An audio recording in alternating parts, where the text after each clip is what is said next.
Manipuri wari pambi senena tabiriba pumnamakpu taram noksari ngasi amuk mayamgi ngaihak pothananaba anauba maringi phungawari ama puduna laksari phungawari sigi maming mi kante hairiba phungawari sini phungawari si amuk ngaihak taminaduna pothaminarasi thaina mamangaida pakhang amana खुलानबदगी लैसाबी अमा लुहोंगदुना लौखिरमी खुल अनि अदुदी लापनखिबना नुपी अदुगी इरीगी मरमदा मुन्ना खंगदुना लुहोंखिरमी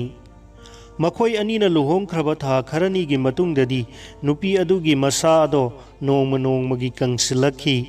मागी नुपी अदुगी मसा अदो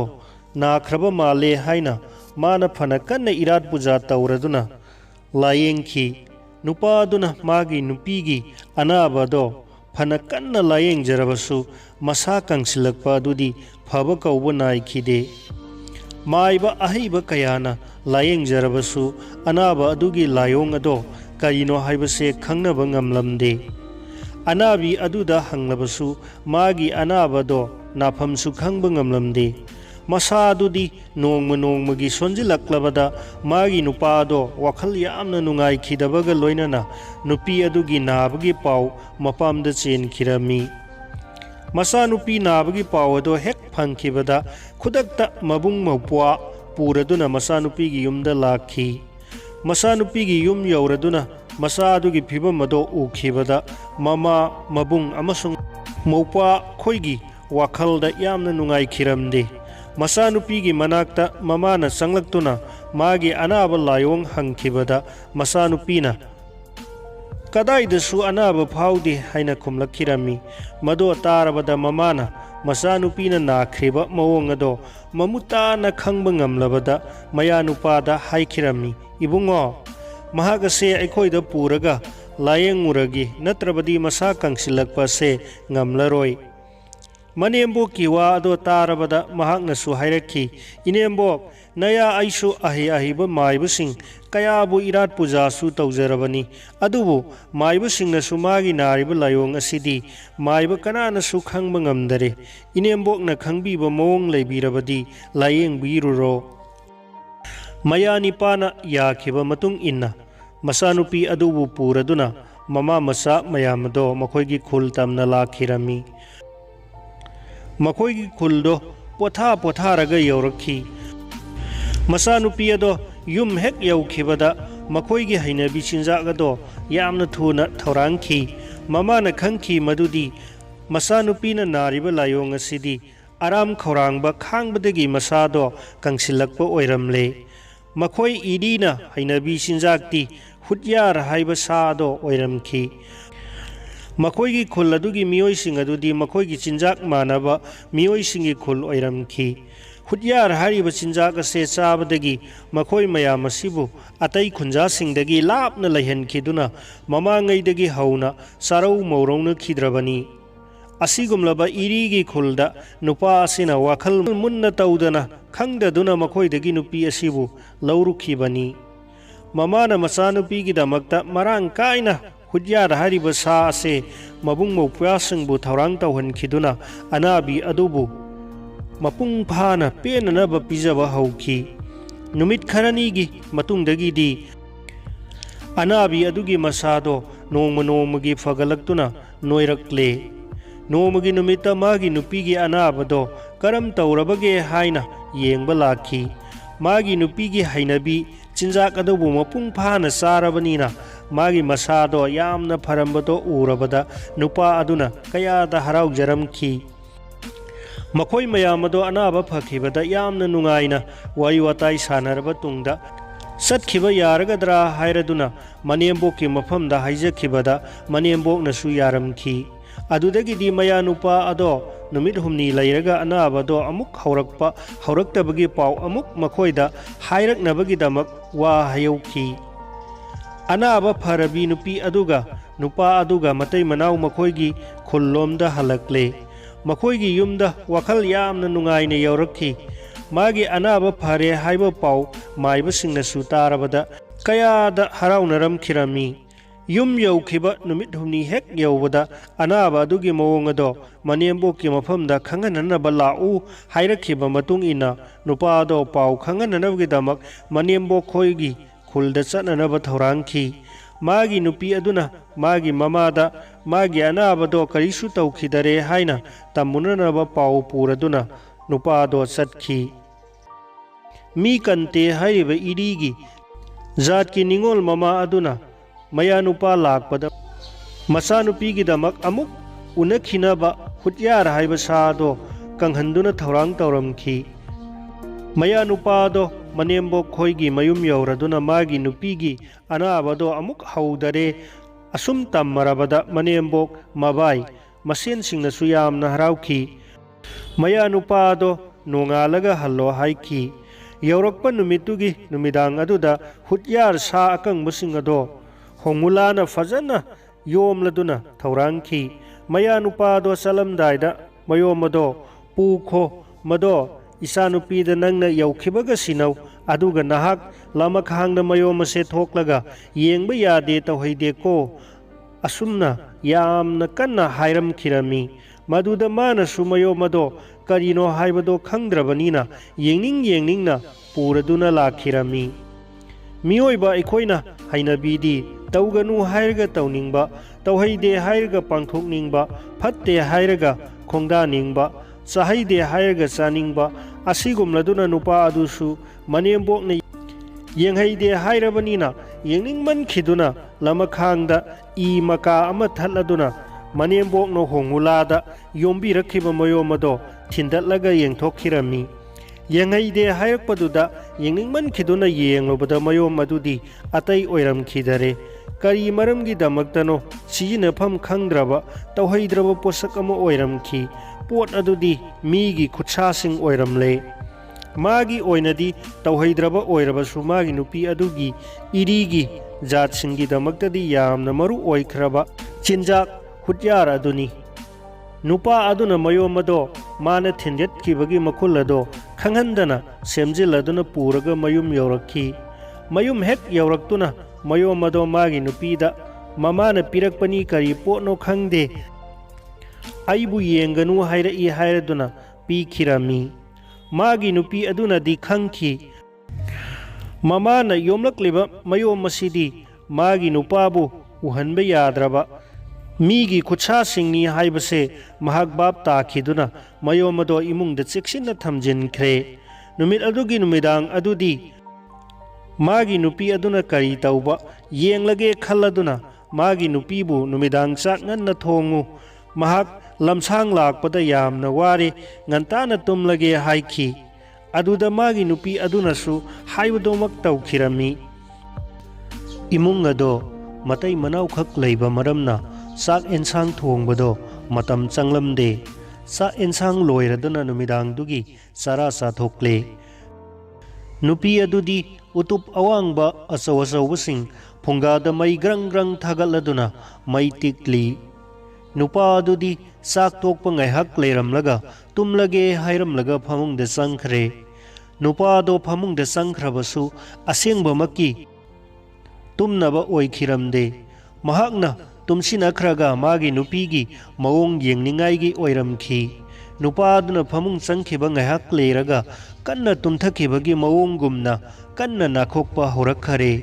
ꯅꯨꯄꯤ ꯑꯗꯨꯁꯨ ꯐꯨꯡꯒꯥꯗ ꯃꯩ ꯇꯤꯛꯂꯗꯨꯅ ꯑꯗꯨꯝ ꯂꯩꯔꯝꯕꯗꯣ ꯃꯥꯒꯤ ꯅꯨꯄꯥꯗꯣ ꯀꯟꯅ ꯅꯥꯈꯣꯛꯄ ꯍꯧꯔꯛꯂꯕꯗ ꯑꯆꯨꯝꯕꯃꯛꯅ ꯇꯨꯝꯊꯈꯔꯦ ꯈꯜꯂꯗꯨꯅ ꯉꯁꯥꯏ ꯃꯃꯥꯅ ꯄꯤꯔꯛꯈꯤꯕ ꯃꯌꯣꯝ ꯑꯗꯣ ꯂꯧꯊꯣꯔꯛꯂꯦ꯫ ꯈꯨꯠꯁꯥꯁꯤꯡ ꯑꯗꯣ ꯑꯃꯃꯝ ꯂꯧꯊꯣꯛꯂꯒ ꯃꯩꯗ ꯄ꯭ꯔꯣꯛ ꯄ꯭ꯔꯣꯛ ꯂꯧꯔꯗꯨꯅ ꯃꯥꯅ ꯆꯥꯁꯤꯟꯈꯤ꯫ ꯍꯦꯛ ꯆꯥꯈꯤꯕꯒ ꯃꯁꯥꯗꯣ ꯊꯛ ꯊꯛ ꯅꯤꯛꯈꯤꯗꯨꯅ ꯃꯁꯥꯗ ꯃꯇꯨꯁꯤꯡ ꯐ꯭ꯔꯪ ꯐ꯭ꯔꯪ ꯍꯧꯒꯠꯂꯛꯈꯤ꯫ ꯑꯁꯨꯝꯅ ꯈꯨꯠꯁꯥꯁꯤꯡ ꯑꯗꯣ ꯂꯣꯏꯗ꯭ꯔꯤ ꯐꯥꯎꯕ ꯆꯥꯊꯣꯛꯈ꯭ꯔꯕ ꯇꯨꯡꯗꯗꯤ ꯃꯥꯒꯤ ꯍꯛꯆꯥꯡ ꯁꯤꯟꯕ ꯊꯨꯡꯅ ꯃꯇꯨꯅ ꯄꯨꯝꯍꯧ ꯍꯧꯈ꯭ꯔꯦ꯫ ꯃꯍꯥꯛ ꯑꯗꯨꯅ ꯇꯧꯔꯤꯕ ꯈꯨꯗꯤꯡꯃꯛ ꯑꯗꯨꯗꯤ ꯃꯥꯒꯤ ꯅꯨꯄꯥ ꯑꯗꯨꯅ ꯐꯃꯨꯡꯗ ꯂꯣꯟꯅ ꯌꯦꯡꯗꯨꯅ ꯂꯩꯔꯤ꯫ ꯍꯧꯖꯤꯛꯇꯤ ꯃꯥꯒꯤ ꯅꯨꯄꯤ ꯑꯗꯣ ꯃꯤ ꯅꯠꯇ꯭ꯔꯦ, ꯁꯥ ꯑꯣꯏꯔꯦꯗꯅ ꯍꯥꯏꯕꯁꯤ ꯈꯪꯈꯤ꯫ ꯅꯨꯄꯤ ꯑꯗꯣ ꯃꯃꯥꯅ ꯄꯤꯔꯛꯄ ꯈꯨꯠꯁꯥꯁꯤꯡ ꯑꯗꯣ ꯆꯥꯕ ꯂꯣꯏꯊꯣꯛꯈ꯭ꯔꯕꯅꯤꯅ ꯃꯥꯒꯤ ꯅꯨꯄꯥꯅ ꯐꯃꯨꯡꯗ ꯇꯨꯝꯗꯨꯅ ꯂꯩꯔꯤꯕ ꯃꯥꯏꯀꯩ ꯇꯝꯅ ꯉ꯭ꯌꯥꯎ haina kanna khonglaga mawa adubu sagadabagi chongsilakle tanja aduda magi nupa adunasu khangsinadaduna hek masado yawon sinakhiramni duga mamai ado leithoraklami khudak aduda nupi ado masada haukhiba matusing adu khudak adumaktada khangan hanjin kheduna hanagi mi oiba mawongda leikhi nupa aduna nahak haujik phawba tumdribara haina hangsinakhi nupi adunasu hoi aisu tumningladuna tumlage haina phamungda changakhrabani asumna hairamlaga nupi ado asumba makna phamungda hipthabaduna yamna thuna tumthakhirami mana ngasai sa yamna chasilubagi masado namtharakuna kanna tumthakhirami mana laururiba magi nupi asidi asengba minatre haibase tasengna khanglabada nupa aduna nupi ado kanna tumtharaba tanjada phamungdagi kumtharaklaga lap mathaktagi gyot ki ngareng chai machin atumba ama lautharaduna ngasai nupi aduna haugatlamba maida ngangsang ngangna iklaga tumduna lairiba nupi adugi mathunda lengsinduna khudak adumaktada hatokhre numitugi numidang ado lanthokre anganba ayuk aduda laikai misingda mana magi nupi sikhre haina khangankhirami laikai gi misingna matau karamna sikhrebano narambadu su fakhrabani asumna hangkhibada mana sumna khumki ai sungarang mama khoi yumdagi thunglarabani lamsang lakpagi waman khibana ngantana numidang do mikap thoktaba makhai tumkhiduna ayuk aina hogat khibada madi phamungda siduna leramkhre khangde aisu punga khare adubu sikhrabani mayam karam tauragani asumna khanjana duna laithokpadi yadare mayamna magi mama khoi mabung mopa khoi romda paugi mi khara matam ngalingai da thabidrabadi lamlapanina yorokpa nangloi khunjagi mi singna asiba imungda mahai langnaraduna thabai engkhang sindok sinjin taunaraduna hona khare chanabigi matung inna ok yen asibada changadaba polam singado langlaga mangtaunanaba mi thare jat ki chanabigi mang ahanba tauba asidi asuki matik matam changi adubu numil hek tagadaba khara watlingaida mang tauba loiraduna asiba yumda hanarakle adubu mama khoi yoroktaba maramna poloiba yadraduna matam kharadi makhoi bu ngaiduna lairingai tanjada makhoi mayamado thunglakhirami wana lamsang laklaba mama mabungsing maupuasing ado asiba masado urabada kayada mathwai nungaitana kapnakhi adubu matamna thengjilakhrabanina mamsindringaida poloi thokhrasi hairaduna asiba ado asiba ku polangda hapsin khre mabung maupuasingna khundugi mioi singda haijakhi lakpiriba nakhoi pumnamak nakhoibu yamna thagachari aikhoi yaudrabasu mayamna sinbi langbiramle mayam pumnamakna wabiramlagani mayam pothabi horo asiba poloi rurasi aikhoina tawjarurage hairaduna mamaga asibigi nupaga mabung maupasingna asiba hakchang ado puraduna mangtamna lakhirami mangpham yawraklabada mangi manung jangadaba ado makhoi mayamna munaba haurakhi nupa aduna isensa ibaisa nakhoi punamak mang manungda loina changbi kharo asiba ado aina lansinjaraklage nakhoi mayamna manungda okpiramlo asumna hairabada makhoi loinamak mang manungda changlam khare mapandadi manembokka mayani pa khaktaga leihore nupa ado magi nupina taukhriba mawong singado khanghau khrabada madugi mawong ado soidanamakki oiragani khangjaraduna thang athauba amadi manakta thamki magi nupigi hakchang ado mang manungda lansin khibada manungda leiramliba makhoi mayam aduna ngrang ngangnakhiduna makhoi gi masa singado matu hauba sa on khare asibagi hakchang do munaraduna chathokkhirami asibidugi hakchang do chathokpa loikhraduna magi mapanda leihoriba nupa adubu amuk chagadabagi ngiau haina khongladuna mang manungdagi mapan chongthorakhi नुपा अदुना मागी थांग अदुना मंगक्ता फट हेक कक्खिदुना मंगी मनुंगलोमदा मधुसो अमुक तासिनखी मधुबु अमुकसु मुना मुनदुना चाथोखी मंग मनुंगदा चंखिबा मसेन मबाइसिंग अदो माबु चागदबगी मंग मनुंगदगी चोंथोरकप खुदिंगमक्की मागी थांग अदुना मंगकसिंग अदो अमुक अमुक यानखिबदा फट फट तुपखिदुना अमत्तसु सिथदना लोइसिनखरे हौजिक्ति मनेम्बोकका मागा लैहौरे माना मनेम्बोकपु इनेम्बोक हौजिक्ति असी पोलोय लोइसिनखरबनिना मंकारसी हायरदुना मनेम ममाक अनिदो मंगफमदगी कारकले